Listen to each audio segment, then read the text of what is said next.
문제행동이라고 하면 사람들은 어떻게 생각하냐면요, 문제아를 떠올려요. 그래서 아이가 문제행동을 보인다 그러면 아, 애가 문제가 있어. 제대로 배우질 못했어. 얘는 안 될 것 같아. 굉장히 그 비관적으로 사고가 이렇게 흘러가요.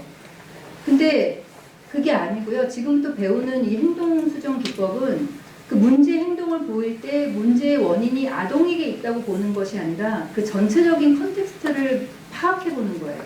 이게 행동수정의 가장 기본이에요. 그래서 우리 뭐 자폐아나 언어장애아나 종랑이 많이 떨어지는 아이는 그 말을 하지 못하기 때문에 몸으로 그냥 싫어 막 이렇게 해요. 근데 그럴 때 너 움직이지 마.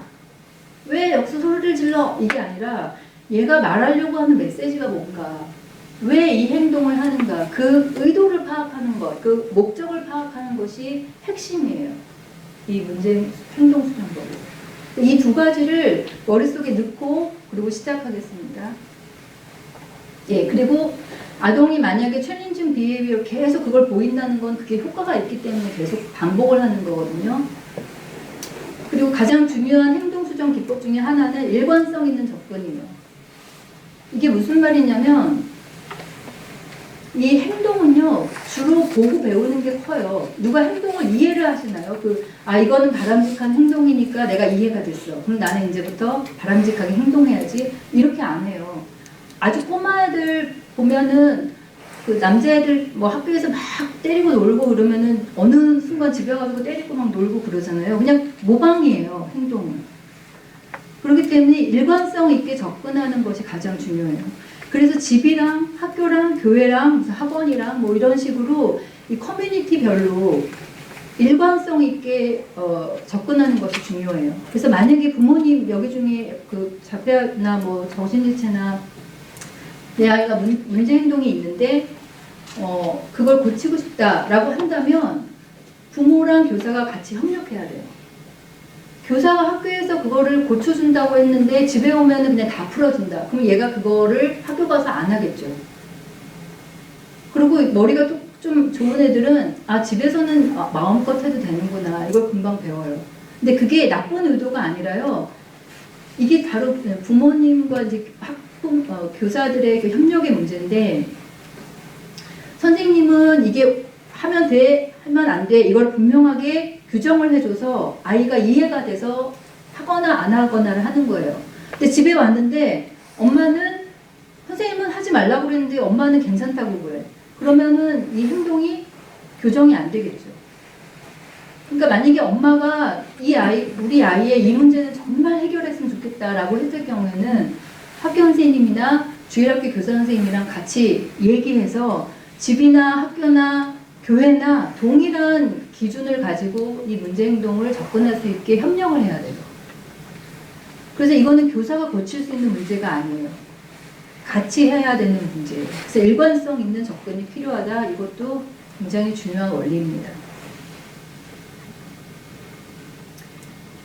행동수정 전에 자기조절 능력에 대해서 먼저 말씀드릴 건데요. 이 자기조절 능력은 스스로 자기의 행동을 계속 모니터하는 거예요. 그래서 내 행동이 지금 올바른지, 문제가 있는지 그거를 계속 모니터를 하면서 조절하는 능력이에요.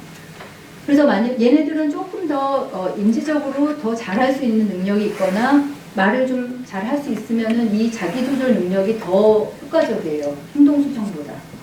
그래서 만약에 마음에 들지 않는 상황이 벌어져서 화가 났다. 그러면 처음에 화가 나는 상황이 딱 벌어지면 10가지를 센다. 아니면 선생님 따라서 해봐. 큰 숨을 이거를 3번을 한다. 그러면 조금 안정이 되겠죠. 그 다음에 내가 왜 화가 났는지 생각해보거나 말을 해보는 거예요. 나 지금 이것 때문에 화났어. 그래서 그 화난 환경을 딱 규정을 하는 거죠. 뭐 때문에 화났다.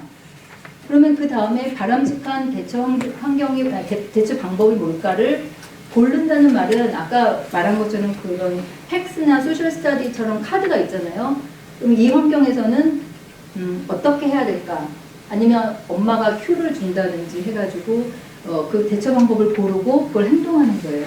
그러니까 이것이 바로 자기 조절 능력이에요. 근데 이거는 사실 우리도 필요해요. 그죠? 예.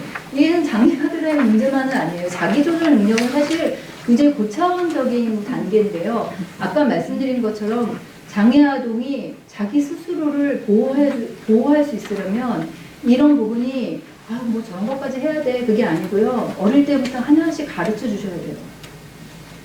왜냐하면 나중에는 부모가 옆에 없어요. 얘가 스스로 해야 돼요. 그잖아요. 그러니까 지금은 얘한테 이런 것까지 해야 돼? 이게 아니고요. 좀 유치한 것 같아도 그래 10가지 한번 세보자. 큰 숨 3번 쉬어보자. 사실 엄마도 하나. 엄마랑 같이 해보자. 이러면서 이제 같이 단계별로 자기 조절 능력을 키우는 거죠. 만약에 다른 장소로 이동해야 된다. 그럴 경우에는 다른 비장애아 친구들이 어떻게 하는지 한번 관찰해 보는 거, 그 아이들을 따라하는 거, 그 다음에 아까 말한 그런 텍스트나 그 비주얼 서포트를 이용해서 이거를 잘 대처하는 거, 그런 게 있겠죠. 이 3번은 넘어갈게요. 이것도 마찬가지예요. 네. 자, 이제 행동 수정에 대해서 말씀드리겠습니다.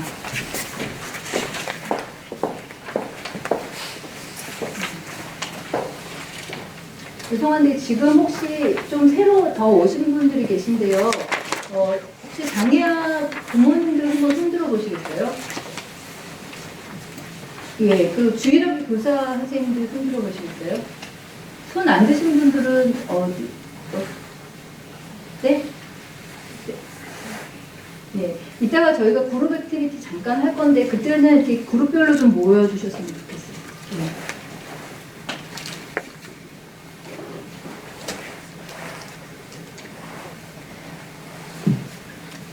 제가 너무 말을 혼자 많이 해가지고요. 네. 잠깐만 쉬어하시고. 그게 아니라 듣는 분들이 지치실 것 같아서.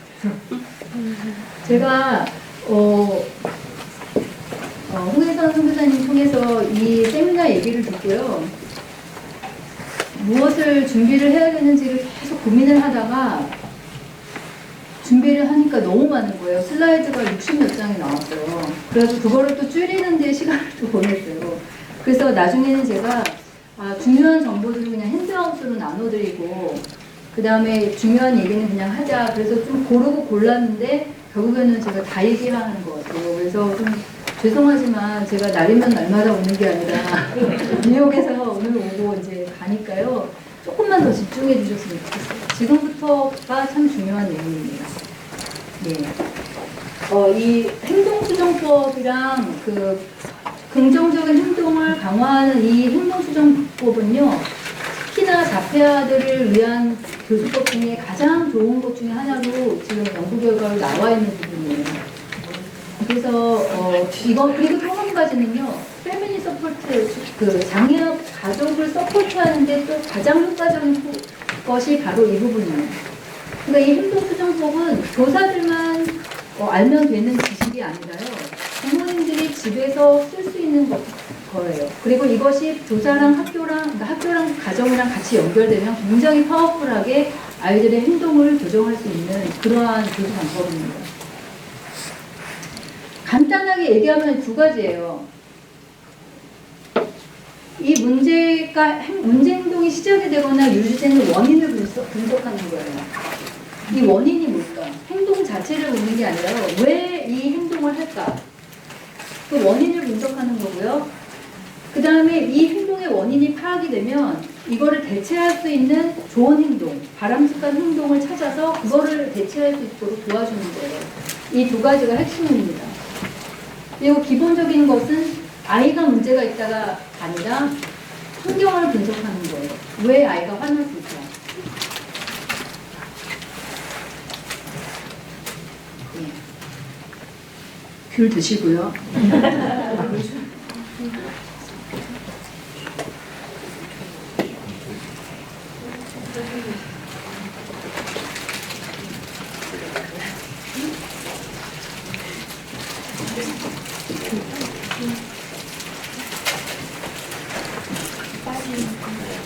그러면 지금 한 5 minutes break 할까요?